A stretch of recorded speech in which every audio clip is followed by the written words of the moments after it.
hier on en a parlé président bi def na sortie expliqué na wax na yow en tant que consultant minier. lan ngay wax ci précision yi nga xam ni président Sall def na ko démb. D'abord pour gën a préciser ñun ñëpp Sénégal la ñu am Sénégal la ñuy tiitaroo. Effectivement.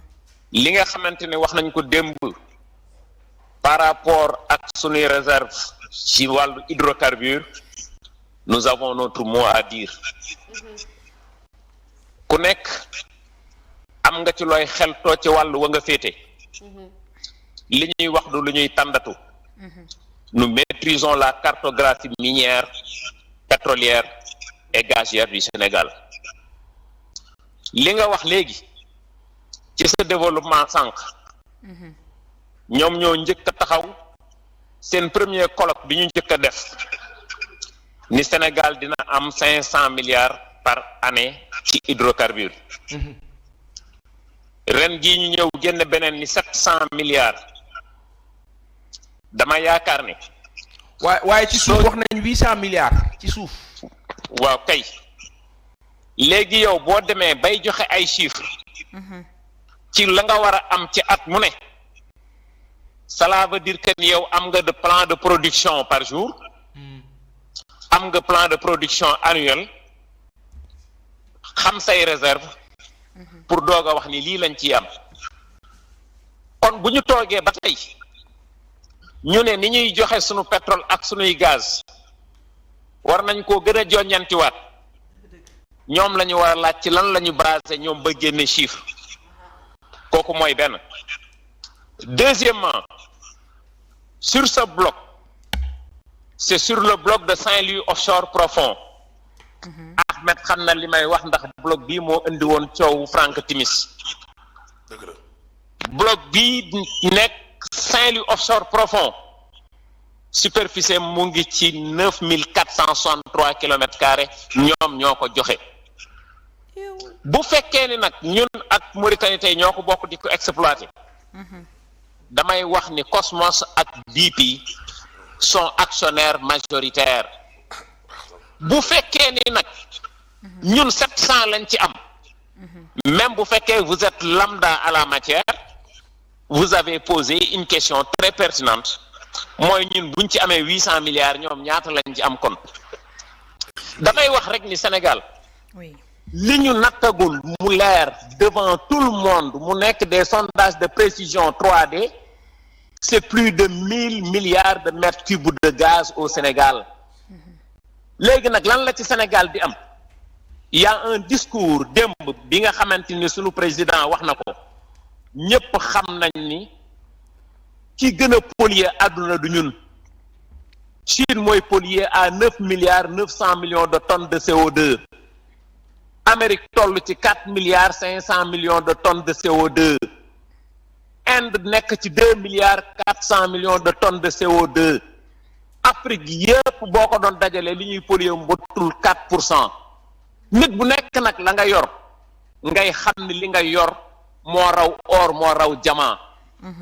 tey jii lii ñu yor ñun muy méthane bi ñuy exploiter gaz bii c'est l'un des énergies de fossiles les plus propres du monde 4 atomes hydrogène la ak benn atome de carbone mu ngi polluer moins je dis bien moins de 25% que le pétrole moins de 45% que le charbon kon bu polluer di am ñun polluer wuñu discours bi tenir nañ ko fi ñoom depuis 1 an donc ñun ñi nga xam ne jàpp nañ ni nous avons droit au chapitre nous devons à parler à notre peuple mais le fait de dire au peuple que ni dañoo war a noppi nit ñi liñ ciy wax dafa clair et limpide comme l'eau de roche nous sommes un pays maintenant gazier parce que fu ñuy wax ay milliards de mètres cubes de gaz cela veut dire que ce pays est devenu un pays gazier. Samba ci seen plan de production. Samba Sarr.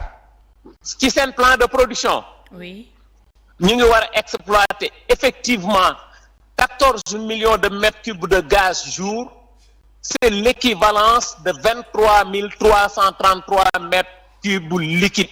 dégguma la de. parce que état gaz lañ koy jële yóbbu ko état liquide bu nekkee allo oui allo monsieur Sarr oui da nga nekk ci benn lancé hyper technique xam naa ni ñi dagg bi ma la dagg dina metti ñu bëri mais dama lay laaj benn affaire waaw pour que mu gën a simple si suñu dégg-dégg merci techniquement c'est fort machallah mais en termes de rentrée d'argent 1000 milliards de mètres cubes de gaz ñaata la ci alal 1000 milliards de mètres cubes de gaz non du 7000 milliards non 1000 laa wax 1000 milliards de mètres cubes de gaz waaw le gaz et le pétrole ne se négocie pas par rapport à ses origines. C'est un cours mondial boursier. Pétrole bi ala gaz bi jóge Sénégal ak bi jóge Arabie Saoudite bi jóge feneen amul xet. yaa ngi may dégg. Oui. Il y a un cours mondial. bourse yi ñuy yéeg na wàcc na gaz bi lii lay jar pétrole lii lay jar. looloo tax ma ne la ci gàttal. Le pétrole et le gaz du origine fii la jóge la faa la jóge mais ñun am nañu lépp ñun yàlla deseelatuñu dara en offshore comme en onshore maanaam ci géej gi comme ci jéeri ji bu ñu gëmee suñu bopp dëggal suñu bopp miser sur ce patriotisme économique ba pare nag li gën a jafe na yomb na mooy jël suñu courage politique en main dem ci lii nga xamante ni moom la ñu gëm muy ce patriotisme économique là fu ñu bëgg a egg dinañ fa egg. D'accord monsieur Sarr Mamy Chérif kenn amul question bu mu ko. waaw déedéet c'est-à-dire que dafa doon leeral sànq li nga xamante ne mooy maanaam monsieur Samba Tall Sarr.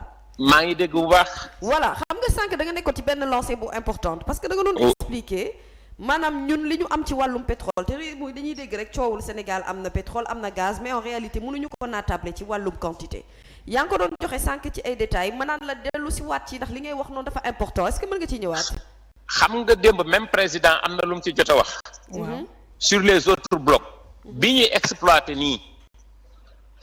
pétrole nous avons 29 blocs au Sénégal. ñaari bloc kese porte rek dong lañ ci joxe phase d'exploitation muy sunu diggante ak Mauritanie muy gaz ak bloc de Sangomar sur le pétrole.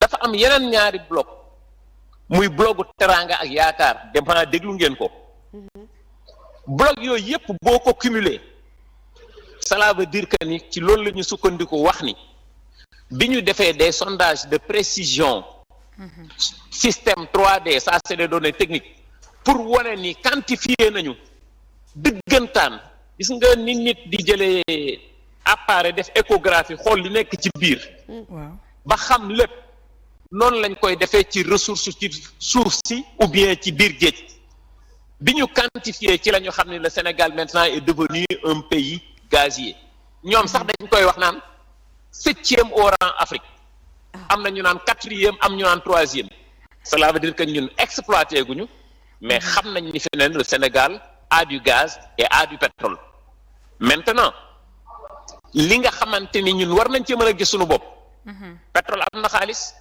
gaz am na xaalis mais am na leen lu ko ëpp xaalis mooy li Mamy doon wax sànq mooy dem ba defi pétrochimie cette transition gis nga les occidentaux là li ñuy wax naan c'est des pays industrialisés seen industrie yaa yëpp matière première fii lañ koy jëlee 55% des matières premières du monde proviennent de l'Afrique tey boo nee bauxite ñun la Afrique boo nee or ñun la Afrique bu nee phosphate ñun la Afrique zircon ñun la Afrique lithium ñun la Afrique lépp ngi fii ñun loolu moo tax ma ni bu ñu gëmee suñu bopp am courage politique nit bu nekk la nga am ngay jël sa soxna jox ko mu dem marché ñun nous avons tout pour développer ce pays qui nous a tout donné plus particulièrement ce Sénégal li may far di wax rek vu les 5G waxuma nag ay waxu Expresso ak ñoom seen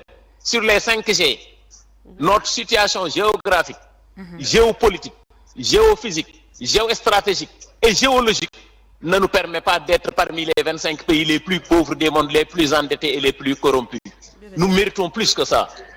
Nous n'avons pas un problème de ressources humaines. Oui. Nous n'avons pas de problème de ressources naturelles. Nous avons tout. wax naa ko sànq 2012 chômage mu ngi toll woon ci 10.4. oui tey fi ñuy toog di wax ak yéen dernier trimestre 2021 ñu ngi toll ci 24.1 de chômage. Cela veut dire que le chômage a doublé au Sénégal. bor bi ñu amoon mu ngi toll woon ci 2741 milliards en 2012 bi ñuy jël nguur gi. oui tey jii ñu ngi ci plus de 14 000 milliards. Cela veut dire que même l'endettement du Sénégal maintenant est le triple du budget du Sénégal. te tey téyewoo sa or sa loxo. engrais bi nga xamante ne tey yow yaa ngi ak ay centaines de millions de tonnes doon defar engrais ñëpp xam nañ ko seen sim gi nekk mbaaw. toll nañu foo xamante ni fexe nañu ba loolu échappé nañu tey jii ICS Indorama la tudd 15% la ci Sénégal am tey jii Indorama moo ci am 78%. Cela veut dire que ni Indorama mooy actionnaire majoritaire ñun ñu yor suñu xëy di ba amuñ ci lu dul 15%. Nous ne méritons pas ça. jërëjëf jërëjëf merci. jërëjëf merci beaucoup voilà démb amoon nañ ko je pense leeral yi moom leer na